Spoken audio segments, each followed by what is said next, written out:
To build it आपको चाहिए एक इलेक्ट्रिक जंक्शन बॉक्स, उसके साथ चाहिए कुछ अलग दिखने वाले एलईडी लाइट्स और कुछ फनी लुकिंग स्विचेस। मैं सारे कंपोनेंट के सही मेजरमेंट कर लूँगा। इससे फ़ायदा ये होने वाले है सारे कंपोनेंट को मैं बिल्कुल परफेक्ट ढंग से जंक्शन बॉक्स के टॉप कवर में फिट कर पाऊंगा। And this is a very good practice यदि आप सारे डायमेंशन को एक नोटबुक पर लिख ले। हर एक कंपोनेंट के डायमेंशन के हिसाब से मैं इस जंक्शन बॉक्स के टॉप कवर के ऊपर मार्क कर लूँगा। इससे फ़ायदा ये होने वाले है मैं हर एक कंपोनेंट को बिल्कुल परफेक्ट ढंग से फिट कर पाऊंगा। सो इन दिस केस आपको पेशेंस चाहिए फॉर बेहतरीन look. So in my case मैंने इसको ऐसे डिज़ाइन किया। चलिए इसको ड्रिल करते हैं।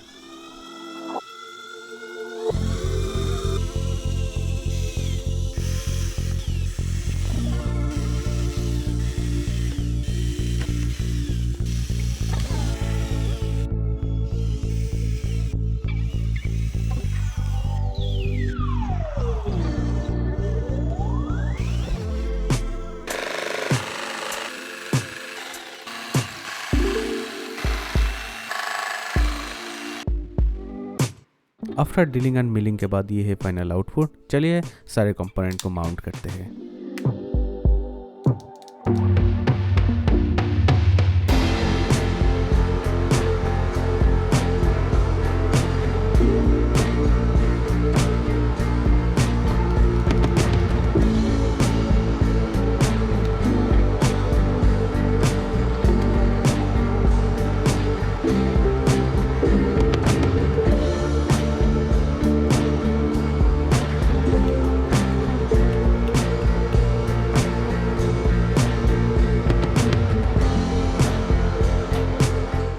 शायद आप ये सोच रहे होंगे कि ये पोटेंशियोमीटर किस काम के लिए है। ये पोटेंशियोमीटर एक इम्पॉर्टेंट रोल प्ले कर रहे हैं।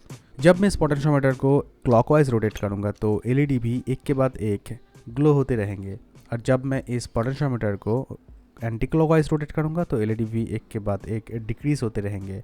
और इस प्रोसेस को हैंडल करने के लिए मैं यहाँ LM3914 आईसी का उपयोग करने वाला हूँ। ये एक LED डॉट बोर्ड आईसी है, बट इन माय केस ये ADC वैल्यू कलेक्ट करेंगे। और गाइस ये है वो स्कीमेटिक जिसे हमें चाहिए था। और इस आईसी के बारे में और भी बहुत सारे चीज़ इस डेटाशीट में लिखा हुआ है, आपको टाइम मिले तो आप पढ़ लेना।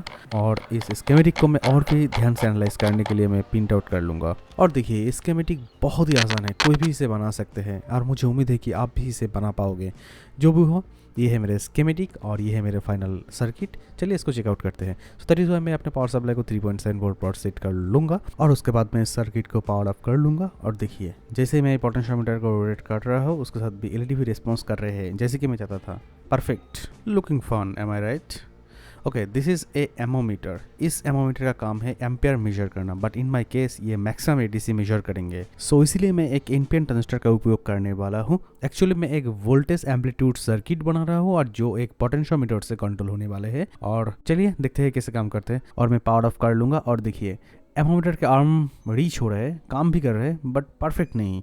सो दैट इज़ वाई मैं 1010 पोटेंशियोमीटर का उपयोग करने वाला हूँ। अब देख सकते हैं कि इस पोजीशन में ये बिल्कुल स्मूथली काम कर रहे हैं। आप चाहे तो वोल्टेज के किसी भी पोजीशन को आप ट्यून कर सकते हैं 1010 पोटेंशियोमीटर से। नाउ मैं कंफर्म हो चुका हूँ कि मेरा सर्किट बिल्कुल परफेक्ट है। सो मैं इसको एक प्रोटोटाइप बोर्ड में कन्वर्ट कर लूँगा, उसको मैं इस बिजी बॉक्स के साथ अटैच कर लूँगा परमानेंटली। और फाइनली देखिए जैसे कि ये काम कर रहे हैं।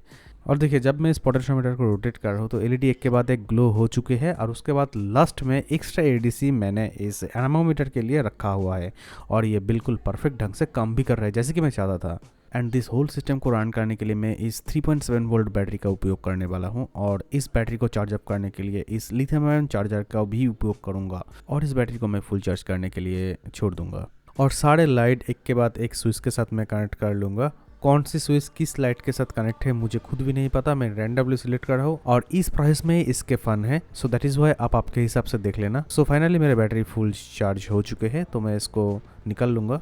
अब मैं इस लिथियम आयन चार्जिंग बोर्ड के साथ सारे सर्किट को मैं अटैच कर लूँगा, और उसके बाद मैं इस पीजो स्पीकर का भी उपयोग करूँगा। इसे रैंडमली मैं किसी भी स्विच के साथ अटैच करने वाला हूँ जिससे बिप बिप साउंड आने वाले हैं, और उसके साथ मैं चार्जिंग मॉड्यूल को भी सिक्योर कर लूँगा, और बैटरी को ग्लू से बिल्कुल सिक्योर कर दूँगा जिससे ये बैटरी बिल्कुल ना हिले डुले। और उसके साथ ही साथ मैं इस एमोमीटर को भी ग्लू से सिक्योर कर लूँगा इस फ्रेम के साथ, क्योंकि मैं बिल्कुल नहीं चाहूँगा कि इस एमोमीटर रैंडमली रिमूव हो जाए।